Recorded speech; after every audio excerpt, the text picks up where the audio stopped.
আসসালামু আলাইকুম। বাড়ি থেকে আমাদের জন্য কিছু জিনিসপত্র পাঠাইছে। দেখুন কি কি পাঠাইছে, বের করতেছি। এই যে বাংলা কলা, দেখেন কতগুলো কলা, অনেক সুন্দর কলাগুলো। এগুলো পাকবে, অনেক বাটি নিচে। আর এই পোটলার মধ্যে কি আছে দেখি। ওয়াও, শুটকি পাঠাইছে। এই শুটকিগুলো দিয়ে তরকারি রান্না করলে অনেক মজা। শুটকিগুলো বের করার পরে অনেক গ্রান আসছে, মজা। এখানে কি,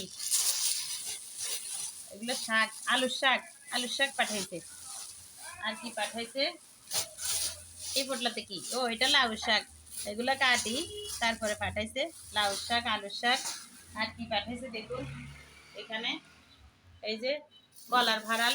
এটাকে কি বলেন আপনারা? আমরা বলি কলার ভাড়াল অথবা বগুলি। এই যে আরেকটা, এটা পাঠাইছে দুধ। এখানে বড় একটা দুধের বোতল পাঠাইছে। এই জিনিসগুলো, এগুলো সব পাঠাইছে আজকে আমাদের জন্য, বাড়ি থেকে, গ্রামের বাড়ি থেকে পাঠাইছে।